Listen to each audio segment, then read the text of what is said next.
Muito bem, aqui no livro de Levítico, no capítulo 10, versículo 1, Nadab e Abiú, filhos de Arão, tomaram cada um o seu incensário e puseram neles fogo, e sobre este incenso, e trouxeram fogo estranho perante a face do Senhor, o que lhes não ordenara. Neste capítulo aqui, eu queria que você lesse, se possível, os 20 versículos, só para que você tenha uma ideia do que esse texto ele pode nos proporcionar. Aqui Levítico 10 é solo sagrado. No hebraico é Vaikrar, que é a palavra para Levítico, e chamou, conhecido como Sefer Vaikrar. O livro ele chamou, porque Levítico ele começa desse jeito: chamou o Senhor a Moisés, capítulo 1, versículo 1, é Sefer Vaikrar, o livro ele chamou.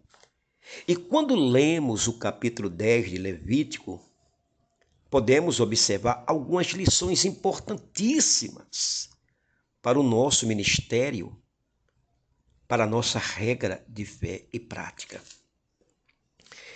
E a primeira lição que nós temos aqui é o impacto da santidade de Deus. Porque o versículo 1 do capítulo de número 10, Nadab e Abiú, filhos de Arão, tomaram cada um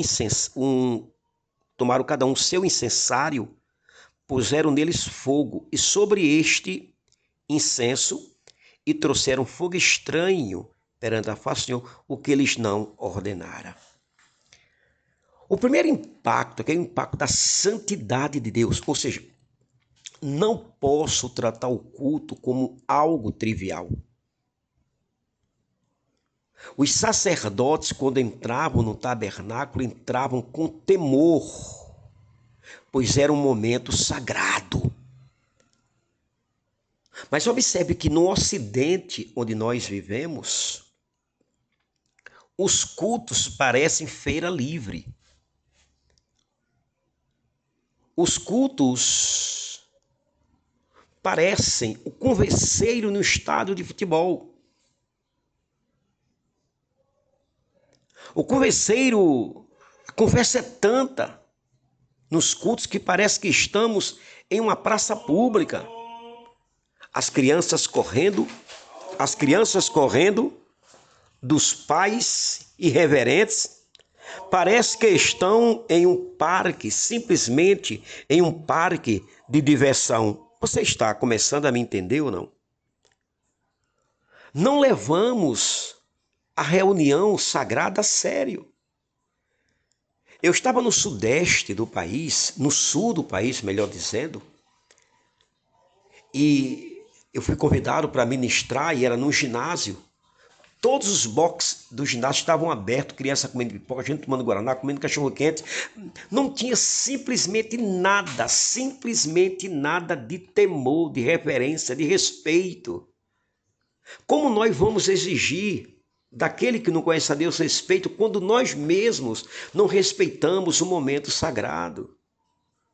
Você está começando a me entender, por favor?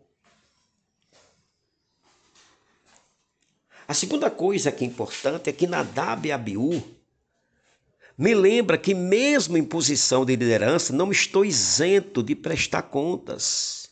Como diz o versículo 1, eles trouxeram fogo estranho. Que fogo estranho foi este? Quando é que trazemos fogo estranho perante o Senhor aqui no Ocidente? Porque eles pegaram fogo estranho e levaram. Quando é que trouxemos? Quando é que trazemos, que eu digo, fogo estranho perante o Senhor aqui no Ocidente? Quantos que assistem um filme pornô e depois vêm adorar? O que é isso? É fogo estranho?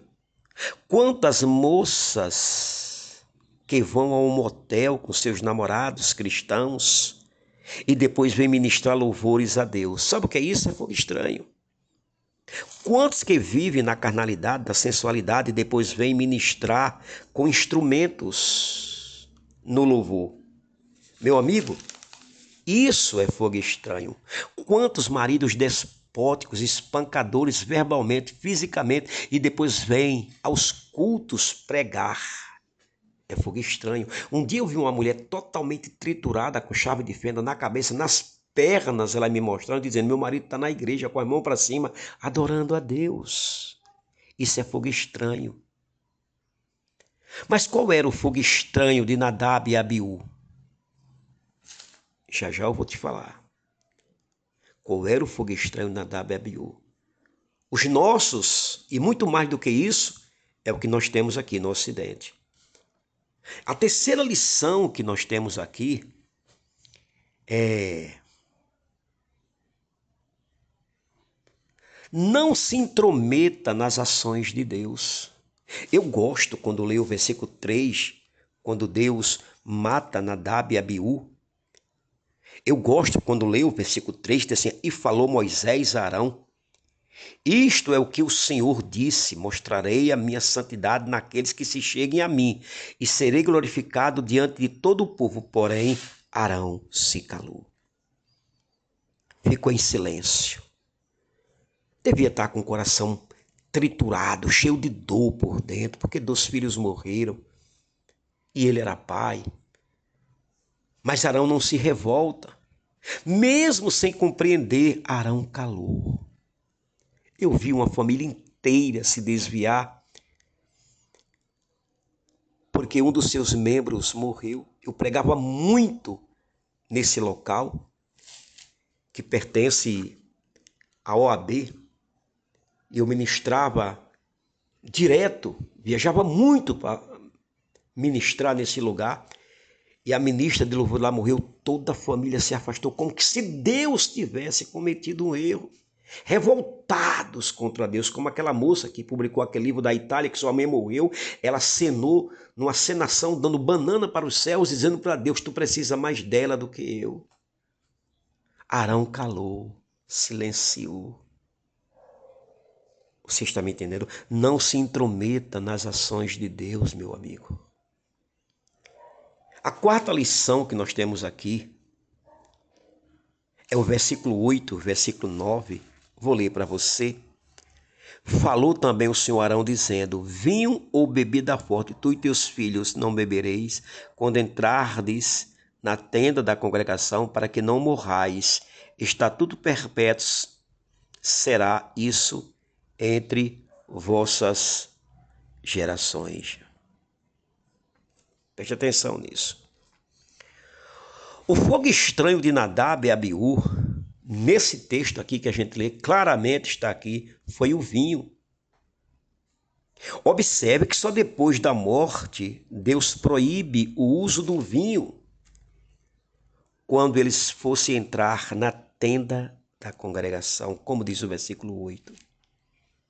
Agora, preste atenção no que eu vou dizer.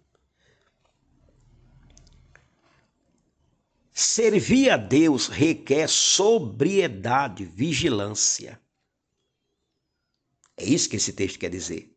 Seja pregando, orando, liderando, servindo, não posso fazer com descuido. Essa palavra shikrar no hebraico é sóbrio e está controlado. Olha que coisa interessante. Deixa eu fazer uma pergunta. Você tem controle nos seus olhos quando passa o sexo oposto, seminua? Tem? Você tem controle nas redes sociais, no seu falar, nos seus pensamentos? Você tem controle?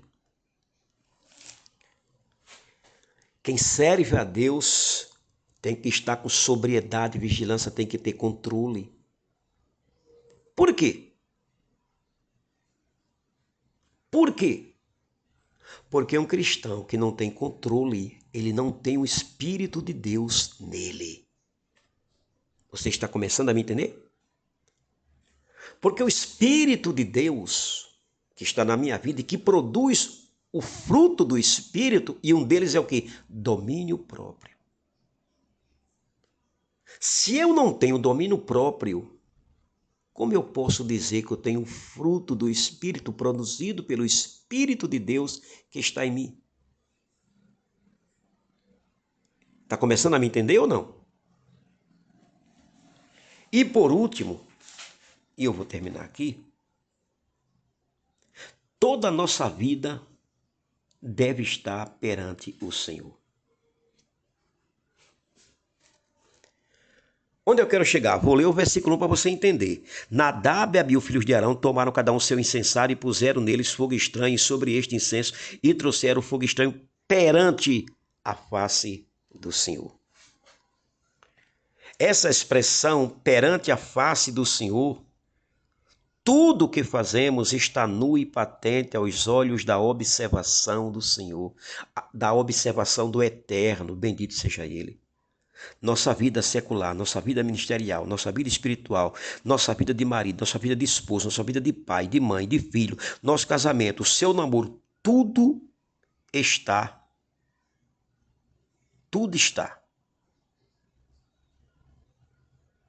constantemente exposto aos olhos do Eterno, bendito seja Ele, perante o Senhor. Não esqueça isso. Você não esqueça isso. Só tem um assentado na arquibancada do nosso ministério, do estádio do nosso ministério, do estádio da nossa alma, no estádio do nosso espírito, no estádio da nossa vida secular. Só tem um assentado, observando as nossas vidas. É Deus. Estamos perante Ele. Guarde isso com você. Todo cuidado é pouco. Para o que Deus te abençoe.